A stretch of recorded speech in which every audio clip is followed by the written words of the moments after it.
तो डिपार्टमेंटलाइजेशन की तरफ जाए तो 5 किस्म की डिपार्टमेंटलाइजेशन होती है। फंक्शनल, प्रोडक्ट, ज्योग्राफिकल, प्रोसेस और कस्टमर। ये 5 तरीकों से आप डिपार्टमेंटलाइजेशन कर सकते हैं। तो उसमें हमने पढ़ी है, पहली फंक्शनल डिपार्टमेंटलाइजेशन हमने पढ़ ली है, और प्रोडक्ट डिपार्टमेंटलाइजेशन जो है वो हमने पढ़ ली है। उसके बाद हम जा रहे हैं प्रोसेस डिपार्टमेंटलाइजेशन। अब प्रोसेस में जैसे प्लांट है, प्लांट के सुपरिटेंडेंट होते हैं, तो प्लांट के जो सुपरिटेंडेंट है वो जो है उसके अंडर में मुख्तलिफ लोग होते हैं, जैसे कि ये स्विंग डिपार्टमेंट मैनेजर है, planning and mill department manager है। अब ये क्या है, ये प्रोसीजर्स एंड प्रोसेसेस है, उनको सामने रखकर ये जो है हायरार्की को डिजाइन किया गया है, डिपार्टमेंट को डिजाइन किया गया है। पिछले जो दो तरीके थे उसके अंदर प्लांट फंक्शन को लेकर जो है, जैसे अकाउंटिंग, इंजीनियरिंग, इसको लेकर बनाया गया था। इसमें प्रोडक्ट को सामने रख करके, ये प्रोडक्ट की कैटेगरी है, उसको सामने रखकर बनाया गया था। थर्ड के अंदर हम प्रोसेस को देख रहे हैं कि ऑर्गेनाइजेशन में जिस तरह प्रोसेस वर्क करते हैं उसी को सामने रखकर जो है वो आप डिपार्टमेंट बना रहे हैं। इसी तरह असेंबलिंग डिपार्टमेंट, जिसमें असेंबली लाइन होती है, उसके अंदर उसको सामने रखकर आप असेंबलिंग डिपार्टमेंट मैनेजर आपने बना दिया। फिर आपने जो है वो लिक्विडिंग एंड सैंडिंग डिपार्टमेंट। अब ये मुख्तलिफ कंपनीज होती है, उनके अंदर ये उनके डिपार्टमेंट की एग्जांपल्स है। फिनिशिंग डिपार्टमेंट मैनेजर है, inspecting and shipping department manager है। तो ये क्या है, ये प्रोसेस जो होते हैं ऑर्गेनाइजेशन के अंदर, उनको सामने रख कर की हायरार्की बनाई जाती है। आपके ऊपर डिपेंड करता है कि आप किस हायरार्की को, डिपार्टमेंटलाइजेशन को फॉलो करते हैं। या बाज़ दफ़ा ऐसा होता है कि ये सारी साथ-साथ भी फॉलो हो सकती है। अकाउंट के क्योंकि मैनेजर अलग होते हैं, ये प्लांट का है तो प्लांट के अंदर ये प्रोसेसेस के अंदर जो लोग इन्वॉल्व हैं उसके अंदर जो है ये हायरार्की को डिज़ाइन कर दिया गया है। तो इसको भी आप इस तरह भी देख सकते हैं। फिर हमारे पास है कस्टमर डिपार्टमेंटलाइजेशन। अब कस्टमर डिपार्टमेंटलाइजेशन जो है इसके अंदर कस्टमर को सामने, तो इसमें डायरेक्टर सेल्स है। डायरेक्टर सेल्स जो है, अब इसको 3 हिस्सों में डिवाइड किया गया है कि एक वो लोग जो रिटेल अकाउंट्स वाले हैं, एक वो जो होलसेलर अकाउंट वाले हैं, और एक वो जो गवर्नमेंट अकाउंट्स वाले हैं। तो ये टोटल सेल्स को 3 अकाउंट्स में डिस्ट्रीब्यूट किया गया है। तो आपके 3 डिफरेंट मैनेजर्स होंगे, जो कि गवर्नमेंट को देखने वाला अलग मैनेजर होगा, जो होलसेल पर लोग चीज़ें आप सेल करते हैं उसको देखने के लिए दूसरा मैनेजर्स होगा, और जो रिटेल में जाकर आप सेल आउट कर रहे होते हैं उसके लिए थर्ड मैनेजर होगा। इसी तरह और मैनेजर की तादाद बढ़ भी सकती है। फिर इसके अंदर जो है सब मैनेजर्स, असिस्टेंट मैनेजर्स भी पॉसिबिलिटी है कि वो भी हो सकते हैं।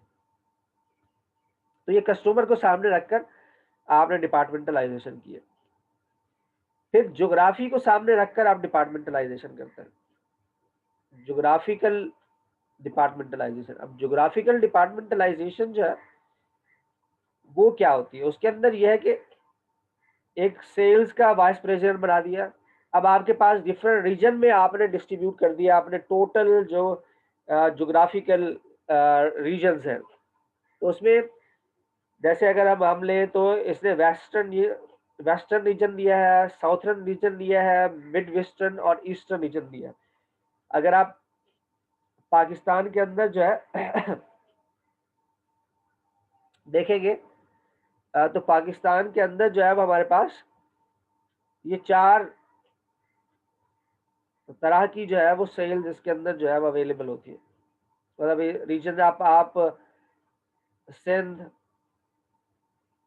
केपीके, पंजाब, बलूचिस्तान, ये इसको रीजन में डिस्ट्रीब्यूट कर सकते हैं। इसी को आप ईस्ट, वेस्ट, साउथ, नॉर्थ, ये इसी को भी आप कर सकते हैं। यहाँ पर मुख्तलिफ कंपनीज ने इसी तरह ही डिस्ट्रीब्यूशन जो है वो अपनी की हुई है, रीजन्स बनाए हुए हैं मुख्तलिफ।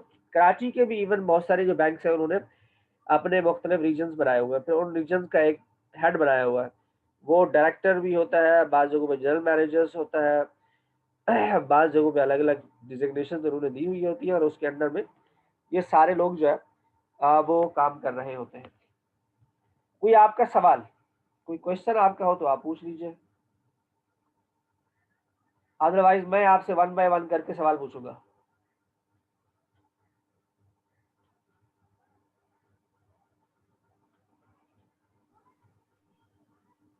नो सर, इसके अंदर ज्योग्राफिकल डिपार्टमेंट में तो नहीं है अभी। कोई सवाल नहीं, ठीक है जी। तो ऐसा करते हैं, जरा आप लोगों में से बारी बारी पूछते हैं, लोगों से देखते हैं किसको कितना याद है, ओके सर। ताकि आपको याद हो, क्योंकि मेरा लेक्चर तो एंड हो चुका है लेकिन अभी टाइम बाकी है हमारे पास। हमने इसको टाइम को यूटिलाइज करना है। फिर थोड़ा सा जो केस मैंने आपके साथ शेयर किया, उस केस को भी हल्का सा हम देख लेते हैं कि उसके अंदर क्या चीज़ है, ताकि आपको असाइनमेंट ओके में सर। आसानी हो। उससे पहले जरा मैं आप लोगों से पूछ लूं जी, पहले हम पूछते हैं अरबाब सिद्दीकी। अरबाब, जरा बताएं कि डिपार्टमेंटलाइजेशन कितने टाइप की होती है?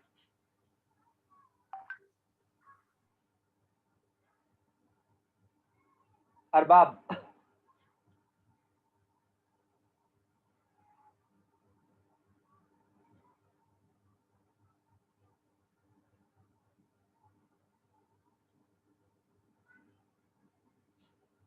अरबाब साहब गायब है कहीं। ये लोग जो है ना, वो ज्वाइन करके फिर अपने कामों में लग जाते हैं। सर मैं सुन रहा हूँ। सुन रहे हैं तो आप जवाब क्यों नहीं दे रहे? फिर आप खामोशी से बैठे हो। भैया आपसे पूछा है कितने टाइप की डिपार्टमेंटलाइजेशन होती है, आप खामोश बैठे हो। सर 4 टाइप्स की होती है। आप ये तो ये भी बोल सकते हैं कि मुझे नहीं आता, लेकिन बोले तो सही ना। नहीं नहीं सर 4 टाइप्स की होती है। हाँ, तो बोले कौन से 4 सॉरी टाइप्स सर। होते हैं? Sir sales director. सही सर। हाँ तो बोले ना, बोले, मैं सुन रहा हूँ क्या बोलते हैं, देखें तो सही क्या है। सर एक सेल्स है, एक कस्टमर है, एक प्रोसेस डायरेक्टर है, और सर चौथा चौथा नहीं पता sir, geographical depart director I guess. Director क्या होता है? हम तो डिपार्टमेंटलाइजेशन की बात कर रहे हैं ना। Sir can I tell? जी प्लीज। सर आपने जो जो अभी तक डिपार्टमेंटलाइजेशन की टाइप्स डिफाइन करी है, उसके अंदर से पहला जो आ रहा है वो फंक्शनल डिपार्टमेंट है, फिर उसके बाद आपने प्रोडक्ट बताया था, एंड फिर कस्टमर डिपार्टमेंटलाइजेशन, फिर उसके बाद आपने ज्योग्राफिक डिपार्टमेंटलाइजेशन बताया था। नहीं सर, प्रोडक्ट नहीं था, प्रोसेस था, process oh sorry sir, department. Sorry sorry, process. दोनों है, प्रोडक्ट भी है, प्रोसेस भी है। ठीक है यस सर, सर, प्रोसेस भी था आपने। माजरत।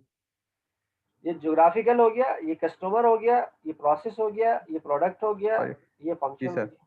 तो 5 जी सर। हमने पढ़े हैं ना। जी sir, total 5 we have discuss. ये 5 आपके सामने जो है वो डिपार्टमेंटलाइजेशन की टाइप्स हैं: functional, product, geographical, process and customers. ये 5 टाइप्स की जो है वो हमारे पास है।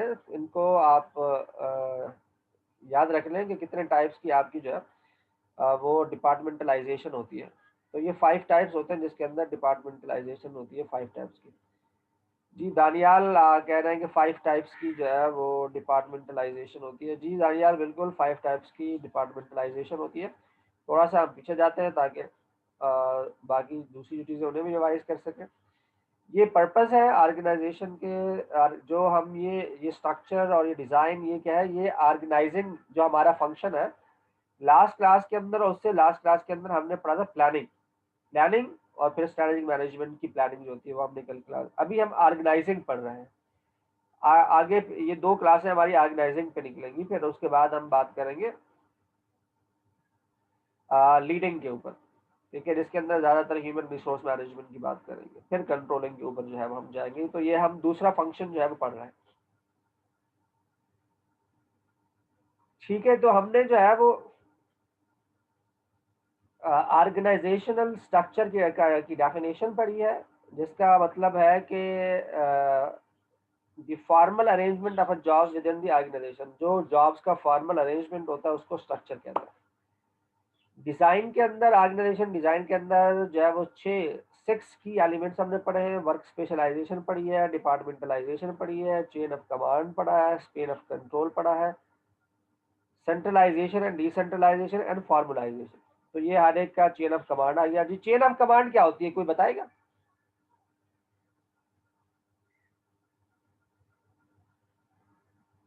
दानियाल आप बताओ यार, चेन ऑफ कमांड क्या होती है? सर जिस तरह से हम जैसे मैनेजर वगैरह को हायर करते हैं, जो अपने अंडर में जो भी एम्प्लॉयज़ हैं उनको डायरेक्ट करते हैं कि, और वो जो एम्प्लॉयज़ है वो इनको रिपोर्ट करते हैं, वो अच्छा चेन ऑफ ठीक है, कमांड का। ओके। मोहम्मद हसन, आप बताएं जरा, चेन ऑफ कमांड क्या होती है? सर चेन ऑफ कमांड में आपने ही बताया, जैसे कौन किसको रिपोर्ट करेगा, जैसे जो मैनेजर्स असिस्टेंट मैनेजर है वो मैनेजर को रिपोर्ट करेंगे, इसी इसी तरह इसमें ये है कि किसकी क्या अथॉरिटी होगी। ठीक है, ठीक यस। है, okay okay. The continuous line of authority की हम बात कर रहे हैं कि किसकी क्या अथॉरिटी होगी, who reports to whom, top पे कौन है, लोअर पे कौन है। डेफिनेटली बिल्कुल आपने काफी हद तक इसे सही जो है डिफाइन करी है। हिरारकी में रिपोर्टिंग करते हैं, जी बिल्कुल जुहैब, हिरारकी में रिपोर्टिंग करते हैं, बिल्कुल आप सही फरमा रहे हैं। उसके बाद हमने इसी के अंदर ही अथॉरिटी, अथॉरिटी के बारे में कौन बताएगा जी, अथॉरिटी क्या होती है? शयान बताइए जरा, अथॉरिटी क्या होती है? अथॉरिटी किसको कहते हैं?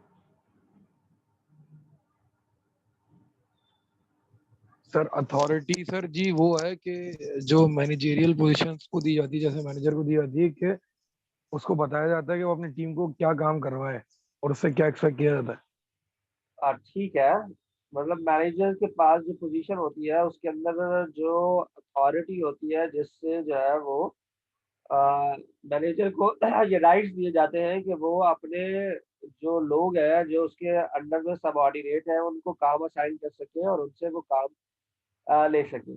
यानी उनसे एक्सपेक्ट कर जी सकते सर। हैं कि उन्होंने क्या जो है वो काम करना है। ठीक है, रिस्पॉन्सिबिलिटी क्या होती है?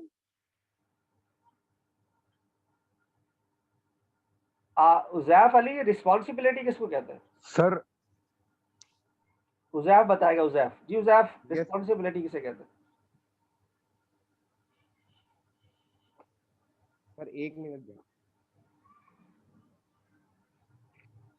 ये सर रिस्पॉन्सिबिलिटी वो होती है जो कि हम उनको एक एक्सपेक्टेशन बताते हैं कि भाई तुम्हें ये काम करना है और इतने टाइम में करना है, और है ना उसके अंदर कोई बग नहीं आना चाहिए, कोई एरर नहीं आना चाहिए, वो रिस्पॉन्सिबिलिटी होती चलें जी, ठीक है जी।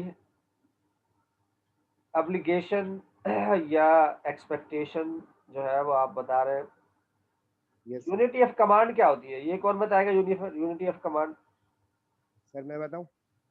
जी बताइए।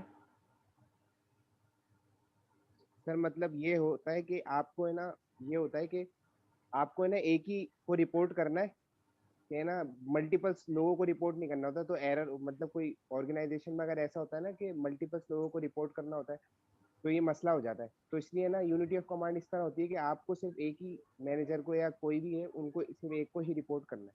तो ये ठीक यूनिटी ऑफ है, तो कमांड कहलाता अथॉरिटी जो हो, रिपोर्टिंग अथॉरिटी, वो कोई एक ही शख्स होना चाहिए जिसे रिपोर्ट करे। ठीक हो गया जी।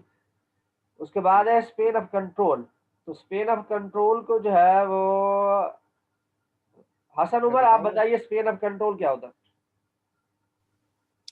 सर इसका मतलब है कि एक मैनेजर के अंडर क्या कितने एम्प्लॉयज या कौन कौन सी रिस्पॉन्सिबिलिटीज वो कंट्रोल करेगा एक मैनेजर।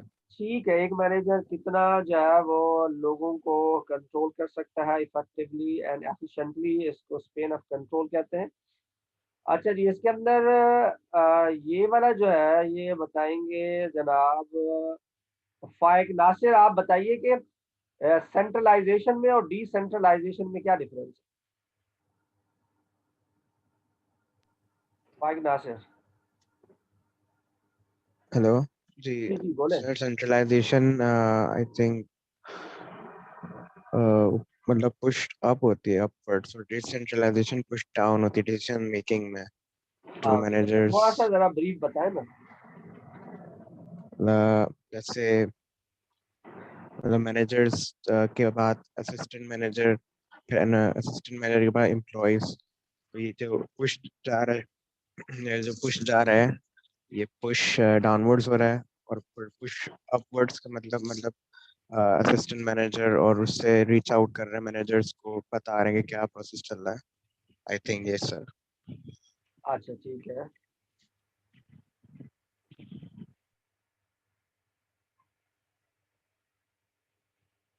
चले तो हम जो है अब आते हैं वो जो केस मैंने आपको दिया है, जो अगले हफ्ते में आपने असाइनमेंट अपलोड करना है। जो मैंने आपको दूसरा वाला असाइनमेंट दिया है ये 1-2 दिन में कर लीजिएगा। स्वॉट एनालिसिस में अगर अभी तक आपने नहीं किया तो उसको अपलोड करना है, 1 आधे दिन में करके उसे अपलोड करना है किसी ने नहीं किया तो। और उसकी डेट वरना खत्म हो जाएगी। उसके बाद दूसरा वाला जो असाइनमेंट मैंने दिया है आपको, ये आर्टिकल वाला, ये जो है सॉरी केस स्टडी वाला, इसको अभी हमने डिस्कस करना है। ये केस में थोड़ा सा सिर्फ एब्स्ट्रैक्ट इसका डिस्कस करूंगा, जो क्वेश्चन है वो हम डिस्कस करेंगे और फिर जो है अटेंडेंस लेंगे और फिर आप लोग जा सकेंगे।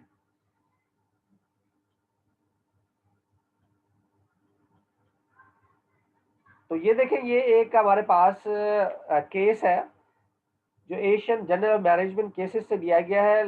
Lahore university of management sciences ने पब्लिश किया है ये, और ये केस है parkwheel.com द नेक्स्ट चैलेंज। जो पार्क व्हील है ऑनलाइन एक प्लेटफॉर्म है जहाँ पे ऑटोमोबाइल्स जो है सेल और परचेज और बाकी चीज़ों का काम होता है। कितने लोग ऐसे हैं जो पार्क व्हील को जानते हैं? है कोई जो पार्क व्हील का नाम सुना हो किसी ने? जी सर, मैं पर्सनली जानता हूँ। आप जी लोग क्या सर। कर चुके हैं, ये केस पढ़ चुके हैं?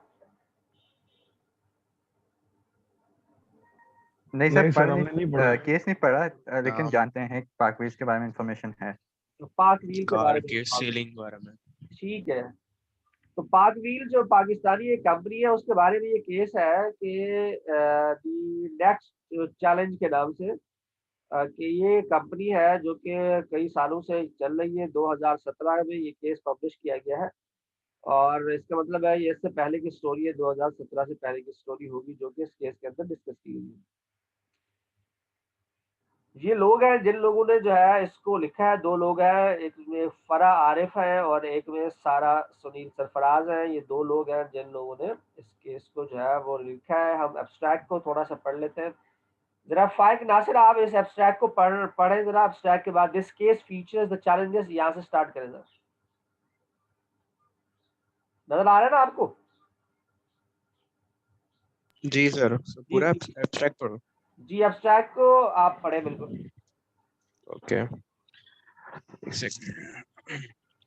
This case features the challenges of a startup website in the used car market in 2015 as its founding partners assess potential sources of profitable growth and ways to maintain their competitive ad- advantage. Founded in Pakistan, Parkwiz.com was a vertically classified automotive portal. The case goes on to illustrate how Parkwiz.com successfully revolutionized the used car trade channel by bridging the gap between the traditional retail channel of car dealers and buyers. Key discussion points of the case revolve around the turning point of Parkway's business, namely retention of users while sustaining the current business model, identification of key strategies for scaling up and monetization, and response to competitive threats to safeguard its market position. Through assessing these options and discussing this case, students will learn about strategic problem faced by online portals as well as how these unique businesses create value for end users. Okay, thank you very much. Wasif, जरा आप बताएं ये case के बारे में, subtract में क्या बताएंगे वासिफ? जी सर। थोड़ा सा देख ले आप। सर इसके अंदर जी सर इसके अंदर बेसिकली चैलेंजेस ऑफ स्टार्टअप का जिक्र किया, जिसके अंदर जब ये वेबसाइट अपनी ये मेंटेन कर रहे थे तो उसके अंदर उन्होंने ये फाइंड करा कि किस तरीके से हम अपने ना एक पार्टनर्स प्रोग्रेस बनाएं, जिसके अंदर हम अपनी ना किसी भी, जाहिर सी बात है सर, आप ऑर्गेनाइजेशन की उसकी मार्केटिंग तो लाजमी ज़रूरी होती है उसको ग्रो करने के लिए। तो उसके लिए ग्रोथ ऑफ फेस के स्टेप्स थे कुछ, जो कि इधर फिर डिस्कस करेगा उन्होंने। और फिर इसके बाद इसी तरीके से सर फिर इन्होंने तो अपनी एक मार्केटिंग के जरिए ही एक कार की कैंपिंग चलाई गई, जिसके अंदर उन्होंने फिर ये बताया गया, कहती हैं कि किस तरीके से हम अपने ना यूजर्स को यूजर्स स्केल को हिट करें कि ताकि हमारी ना एक अप लेवल पर जाए हमारे ये। तो ये सर जहाँ तक ये चीज समझ में आई है। ओके ठीक है, अभी जब बेसिकली इसको इनका पढ़ेंगे इन तो शॉर्ट सर फोकस यही था कि कार ट्रेडिंग है। हाँ जी बिल्कुल, अभी ये बड़ा अच्छा केस है, आप इसे फोकस करेंगे तो शायद आपको अपने स्टार्टअप के हवाले से कोई पॉइंट मिल जाए। अगर आप ऑनलाइन स्टार्टअप की तरफ कहीं जाए कुछ काम करें तो इसमें बड़ी अच्छी डिस्कशन की गई है। इस केस को पढ़ने के बाद आपने ये नीचे कुछ सवालात दिए गए, इनके जवाबात देने हैं आपने। ये क्वेश्चन है, ये 5 सवालात हैं, ओके आपने सर। इन पांचों सवालात के जवाबात जो है वो लिख कर आपने अपलोड करने हैं। तो पहले आप इन 5 सवाल को पढ़िएगा सामने रखकर, फिर आप पूरे केस को आप एनालाइज कीजिएगा। और इस बात का भी ख्याल रहे कि आपके जो आंसर्स होने चाहिए वो आपस में मैच नहीं होने चाहिए। अगर किसी 2 लोगों के आंसर आपस में मैच हो गए तो मैं 0 दे दूंगा। इसका मतलब यह है कि हर कोई अपना काम खुद करे, किसी से साथ कोई काम शेयर करने की जरूरत नहीं है। अगर किसी ने कुछ शेयर किया है तो वो खुद रिस्पॉन्सिबल होगा। उसके नंबर अगर किसी के साथ मैच हो गए तो मैं उसे स्ट्रेट फॉरवर्ड 0 नंबर दे दूंगा। इसलिए ओके सर। आपने इस केस को जो है वो पढ़ना है, इसका असाइनमेंट है जो कि आपने अपलोड करना है। और फिर उसके बाद कमिंग क्लास के अंदर आपने इसकी प्रेजेंटेशन तैयार करके आनी है जो कि आपने इस केस को प्रेजेंट करना है। तो कमिंग क्लास के अंदर आपकी प्रेजेंटेशन भी होगी। इसी ये जो 4-5 सवाल है, इन्हीं 5 सवालों से रिलेवेंट ही जो है आपके क्वेश्चन हो सकते हैं। आप पहले बताएंगे इसकी समरी कि ये क्या है केस, और फिर इन सवालात के जवाबात को लेकर आपने डिस्कस करना है।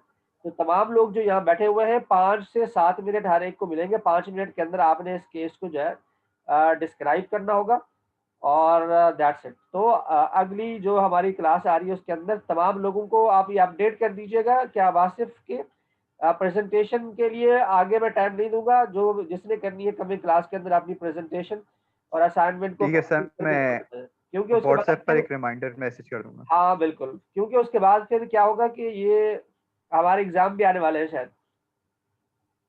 जी सर बिल्कुल। ये अभी हमारा 6 सेशन हो चुका है ना शायद। जी सर बिल्कुल, ये 6 सेशन है। तो अपकमिंग 7 हो जाएगा, और 8th में मेरे ख्याल में तो 8th के बाद एग्जाम होता है या 8th में एग्जाम होता है। जी सर 7 या 8 में हो जाता है। जी सर बिल्कुल। जी सर 1.5 या 2 हफ्ता एग्जाम में बस। हाँ, तो हमें कमिंग जो क्लास है उसके अंदर आपने प्रेजेंटेशन वगैरह इसको करके कर करा के खत्म करें, ताकि एक असाइनमेंट हमारा कंप्लीट हो, 2 असाइनमेंट। फिर क्विजेज एक हो गया है आज, और बाकी जो क्विजेज हैं वो फिर एक या दो क्विज और लेंगे, वो अपने टर्म के बाद ले लेंगे। लेकिन कम से कम ये ठीक है सर। असाइनमेंट्स कंप्लीट हो हमारे। Okay sir.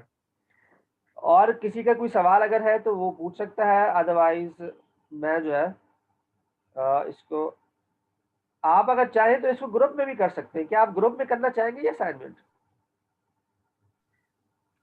नहीं सर, इंडिविजुअल सही है सर, क्या इंडिविजुअल। सर जी ये ग्रुप में सही है।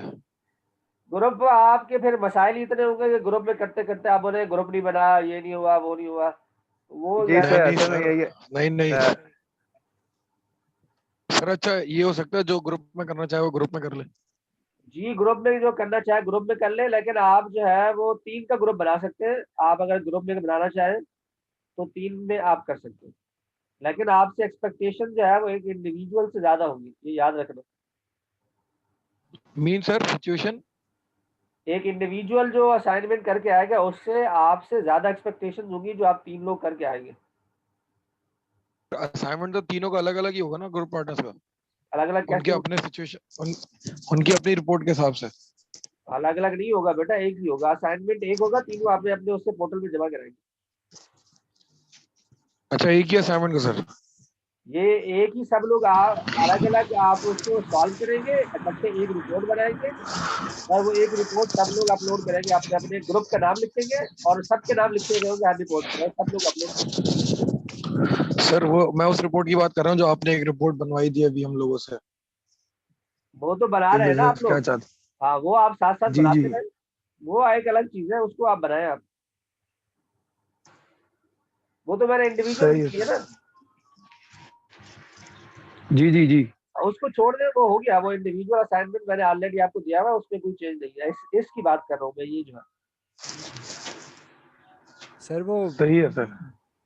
पहले वाले असाइनमेंट में पूछना था आपसे जी जी सर, वो जो आपने सॉर्ट एनालिसिस बोला था उसमें जो हमारी 4 चीज़ें थी, 2 चीज़ें थी इंटरनल और एक्सटर्नल, उनको हमें अपनी कंपनी के हिसाब से वहाँ पे क्या नाम है मेंशन करना, या इसके अलावा भी कुछ है?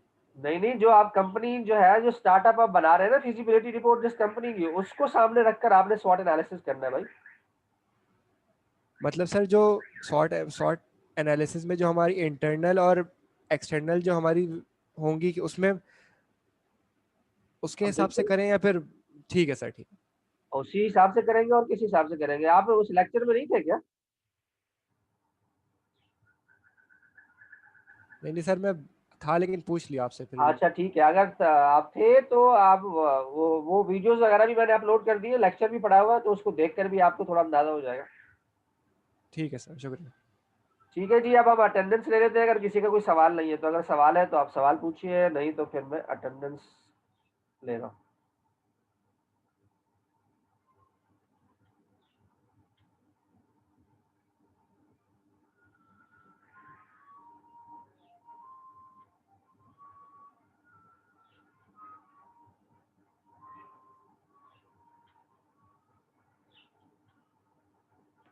कोई सवाल नहीं है भाई, अटेंडेंस ले लें अब। Yes sir.